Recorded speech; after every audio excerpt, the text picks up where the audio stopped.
నమస్తే. నాకు ఒక ఎఫ్ఏక్యూస్ వస్తాయి, ఫ్రీక్వెంట్లీ ఆస్క్ క్వశ్చన్స్. అంటే నేను బీటెక్లో పేపర్స్ ఉండిపోయాయి సార్, లేదంటే వేరే గ్రాడ్యుయేషన్, నాకు లోకల్గా జాబ్ వచ్చింది, అది తీసుకోవాలా, లేకపోతే ఎంఎస్కి రావాలా, లేకపోతే లోకల్గా జాబ్ కొట్టాలా, ఇలాంటివన్నీ ఎఫ్ఏక్యూస్ మోస్ట్లీ వస్తాయి. ఇంతకుముందు కూడా ఒక వీడియోలో చెప్పాను, బట్ ఏం స్పెసిఫిక్ చెప్పలేదు. ఫస్ట్ అక్కడ జాబ్ కొట్టాలండి. రచ్చ గెలిచినాడే ఇంటి గెలిచినట్టు రచ్చ గెలుస్తారు కదా. Point 1 clear. పాయింట్ 2 ఏంటంటే, మీరు హర్ట్ అవ్వద్దు, నేను నిజాలు చెప్తున్నానండి. హిపోక్రసీ లేదు మనకి, ఇదివరకు ఉండేది. నిజం ఏంటంటే, ఇప్పుడే బై మిస్టేక్ టీవీ పెట్టినా చూసాను, అసెంబ్లీలో కొట్టేసుకుంటున్నారు. అసెంబ్లీలో కానీ మన పార్లమెంట్లో కానీ మనందరం ఒక్క నిజాయితీపరుని ఎన్నుకోలేదండి. కొట్టుకుంటారు, వాళ్ళు పిచ్చి కుక్కలు కొట్టుకున్నట్టు కొట్టుకుంటారు కదా. పాయింట్ 1, వాళ్ళు ఎవరు మన దేశంలో లా అని మొత్తం అన్నిటిని కొత్త రూల్స్ క్రియేట్ చేయాలన్న, ప్రజల సంక్షేమం చూడాల్సిన వాళ్ళు అలా ఏడుస్తున్నప్పుడు మనకెందుకు సిగ్గుండాలి? బీటెక్ పోతే ఏంటి, బిఏ పోతే ఏంటి?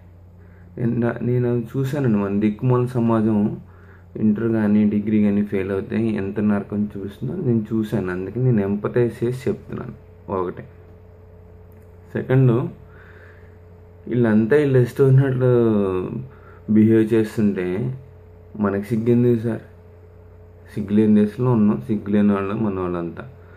సెకండ్, నేను గవర్నమెంట్లో వర్క్ చేశానండి. ఆనెస్ట్లీ గుండె మీద చేసుకుని చెప్తున్నానండి, మీ ఒక్క ఐఏఎస్ ఆఫీసర్ నిజాయితీగా ఉన్నాడు పేరు చెప్పమంటే నేను 1 or 2 రాస్తానండి. అవుట్ ఆఫ్ 5000 ఐఏఎస్ వాళ్ళు ఉంటారు యాజ్ ఆఫ్ గివెన్ టుడే ప్రభుత్వంలో. మిగతా అందరూ కరప్టెడే. అయిపోయింది. నెక్స్ట్ జ్యుడిషియరీ చూసారు కదా, మన జడ్జిమెంట్లే ఉంటాయి, బొంగు పోటారం చేసి వచ్చేదే ఉండదు. మీడియా చెప్పక్కర్లేదు, అంతా కరప్టెడే కదా. ఈ 4 స్తంభాలు ఉన్న ప్రజాస్వామ్యంలో మనం మళ్ళీ కులాలు, మతాలు, ప్రాంతాలు అన్నీ కంపే కదండి. సో అసలు మొత్తం ఓల్ సమాజంలోనే ఎవరికి సిగ్గు లేకుండా నీతిగా నియమంగా లేనప్పుడు ఎదవేషాలు వేస్తూ ఫేక్ గాళ్ళు వీళ్ళంతా ఫస్ట్ వచ్చింది ఇది వచ్చిందని చెప్పుకోవడం, లేకపోతే మనం ఇక్కడ సీఈఓ అయ్యాడని చెప్పుకుని ఏడిచే బ్యాచే. కానీ ఇలా ఫెయిల్ అయిన వాళ్ళు గైడ్ చేయడానికి ఆ ఇండస్ట్రీకి ఎడ్యుకేషన్ మధ్యన గ్యాప్ బ్రిడ్జ్ లేదు, అది లేకపోతే ఇవన్నీ చెప్పేవాళ్ళు లేరండి. ఫెయిల్ ఎందుకు అవుతామంటే, నేను ఫెయిల్ అయ్యానండి 1-2 సబ్జెక్ట్స్, నథింగ్ రాంగ్. ఎందుకు ఫెయిల్ అవుతామంటే చదవకపోతే ఫెయిల్ అవుతాం, చదివినా ఫెయిల్ అవుతే అది సిస్టమ్ ఫాల్ట్ అండి. మనం ఏం చేయలేం, మనం అలాంటి దేశంలో ఉన్నాం, ఆకలి రాజ్యంలో. నెక్స్ట్ పాయింట్ వస్తే, బీటెక్ 5 పేపర్లు, 10 పేపర్లు, 20 పేపర్లు, 30 పేపర్లు, 10 ఏళ్ళు, 5 ఏళ్ళు, 4 ఏళ్ళు బీటెక్, 5 ఏళ్ళు, 6 ఏళ్ళు, 7 ఏళ్ళు, 8 ఏళ్ళు, 9 ఏళ్ళు, 10 ఏళ్ళు అయినా కూడా నష్టం ఏం లేదండి. అలాంటి వాళ్ళు కూడా అమెరికా వచ్చారు. అసలు బీటెక్ లేకుండా ఫేక్ బెట్టింగ్ వచ్చిన వాళ్ళు కూడా ఉన్నారు. నేను మీ అందరినీ అక్కడ రమ్మని అనట్లా, నేను ఏమని చెప్తున్నానంటే, సో నథింగ్ టు రిగ్రెట్. అయిపోయింది, పాస్ట్. ఇప్పుడు ఏం చేయాలి? మిగతా పేపర్స్ అలా పాస్ అవ్వాలి, ప్లాన్ చేయండి, పాస్ అవ్వండి. అయ్యాక జాబ్ కొట్టండి సార్. మీరు అక్కడ జాబ్ కొడితే అమెరికాలో ఉన్నాడు మీద 100 రెట్లు గొప్పండి మీరు. అంతే, 1.2 బిలియన్ పాపులేషన్లో 30 బిలియన్ పోస్ట్, 75,000 మంది బీటెక్ పాస్ అయిన వాళ్ళు అప్లై చేస్తుంది. అలాంటి వాడు మీకు నెట్వర్కింగ్ వరకండి మీ జాబ్ వస్తే హ్యాట్స్ ఆఫ్ బ్రదర్ మీకు. ఇక్కడే ఉందండి అంత బొంగు, అంత ఫేక్ ఇంటర్వ్యూలే కదా. డబ్బులు ఇట్లా వేసితే ఇంకో ఇండియన్ గాడు మీకు టెలిఫోన్ కాల్ అటెండ్ అవుతాడు, ఇంకో డబ్బులు ఇస్తే ఆడే సపోర్ట్ చేస్తాడు. మీరు అసలు పక్కలో పడి ఉండే H1 ఫైల్ చేసే ఎంప్లాయర్స్ కూడా ఉన్నారండి ఇక్కడ. సో మీరు అమెరికా గురించి మర్చిపోండి కాసేపు. ఫస్ట్ అక్కడ జాబ్ కొట్టండి. మీరు అక్కడ జాబ్ కొడితే మీరు హీరో. అన్ఫార్చునేట్లీ మనం ఇక్కడ ఏదో ఫోర్స్ కొడుతున్నామండి, అది ఎవడు చెప్పట్లేదు. అయిపోయింది. ప్యారలల్గా అంటే జాబ్ అవుట్ కొట్టాలండి. మీ ఇన్కమ్ మీరు జాబ్ చేయాలి. మీరు కిరాణా కొట్లకైనా వెళ్ళి పని చేయాలి. ఏంటి చెప్తాడు బాస్ అంటే ఎవడు, వర్క్ అంటే ఏంటి devil brains, empty brain devil's paradise అని. మీరు ఇంటి దగ్గర కూర్చుంటే ఏవేవో వస్తాయండి ఆలోచన. పని చేయాలి, కూలి పనికైనా వెళ్ళాలి. తప్పలేదు. అమెరికాలో మనం చేసేంత ఇల్లీగల్ కూలి పనులే కదండి. ఎందుకు చెప్తున్నా అంటే, పనిలోకి వెళ్తే మీకు పని అంటే ఏంటో తెలుస్తుంది. సెకండ్, ఆ పని నుంచి ఐటీ పనిలోకి మారడానికి చూస్తారు. ఆ తర్వాత అమెరికా ప్యారలల్గా అమెరికా ప్లాన్ 2 అవ్వాలండి, ప్లాన్ 1 అవ్వకూడదు. మీరు ఇంటి దగ్గర కూర్చొని జోఫెల్ టోఫెల్ జిఆర్ఈ ఎన్నాళ్ళు చదువుతారండి ఇలాంటి బుక్స్? సంవత్సరం చదువుతారా?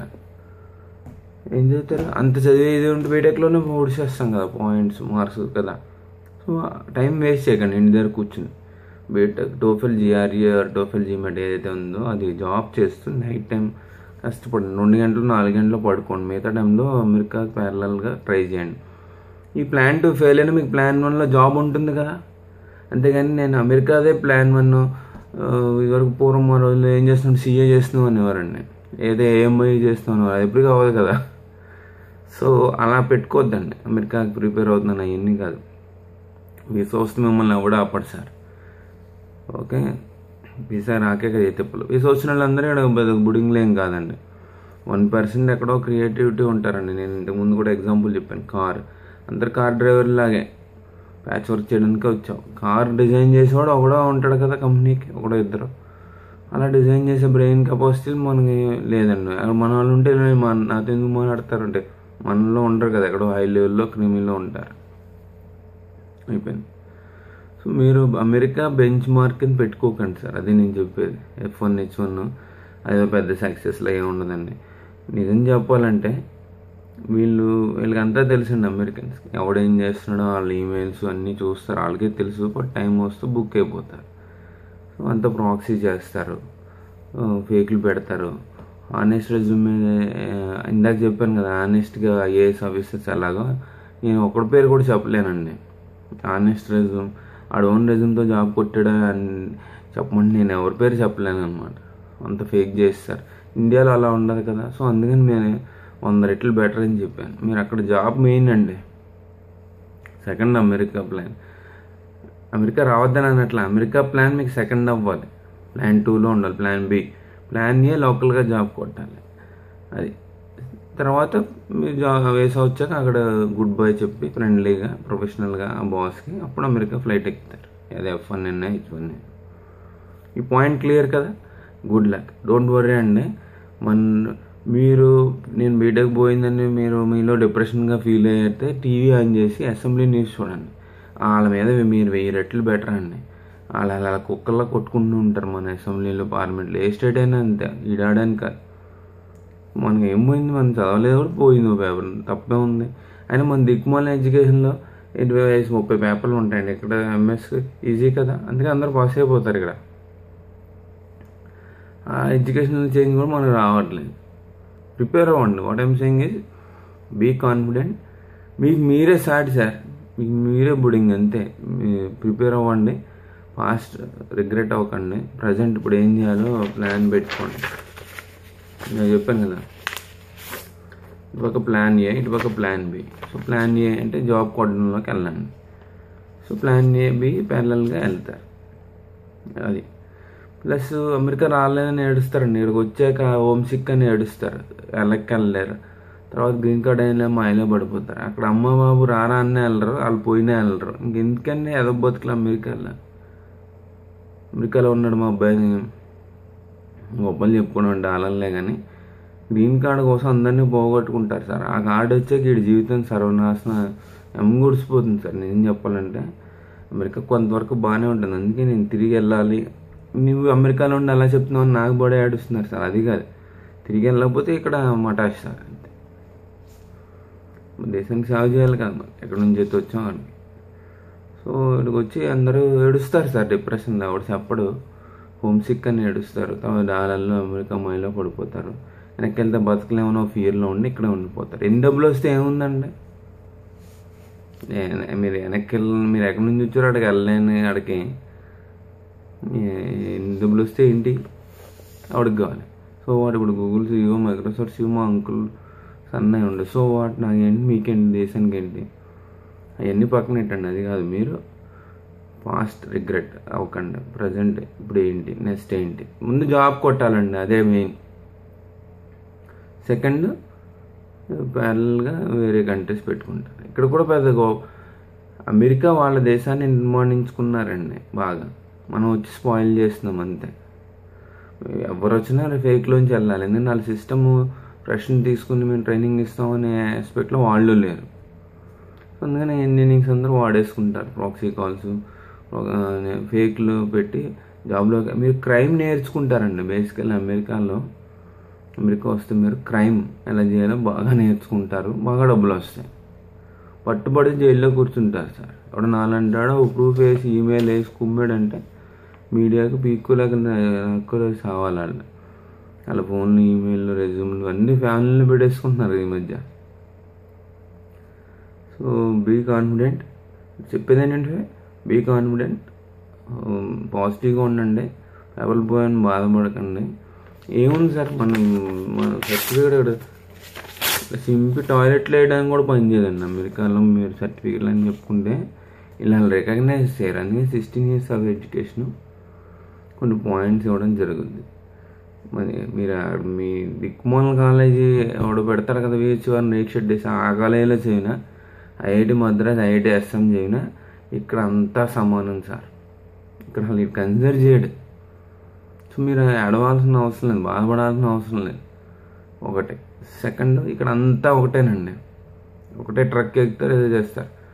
ఇంకా ఫేకిల్ చేసి మీకు డబ్బులు వస్తే ఫైర్ అయిపోతారు. బట్ సబ్జెక్ట్ నేర్చుకుంటే వెళ్తారు. సబ్జెక్ట్ నేర్చుకుంటే ఇప్పుడు నేను ఏం చేశాను, BA చదివాను, పాస్ అయ్యాను, ఫెయిల్ అయ్యాను, ఏదో కింద మీద పడ్డాను, MCA చేశాను, ఇలాగ వచ్చాను. నేర్చుకుంటున్నాం కదా, ఏ రోజుకి ఆ రోజు టెక్నాలజీ, సెల్ఫ్ లెర్నింగ్ అంటాం. నేర్చుకుని జాబ్లో అటెండ్ అవ్వడమేనండి. ఎన్ని ఫేక్లు చేసి ఎన్ని సంపాదిస్తాం సార్? వాడు కంప్లైంట్ చేసి జైల్లో కూర్చోవాలి కదా. అండ్ మనకు ఉండాలి, మన క్యారెక్టర్ ఉండాలి కదా. మనకి if you lost character, you lost everything అండి. Thank you, good luck. Questions ఉంటే h1b@usa.comకి ఈమెయిల్ పంపండి. డోంట్ వర్రీ, అది నేను చెప్పేది. మన దేశంలో అందరూ ఎదవాలి సార్.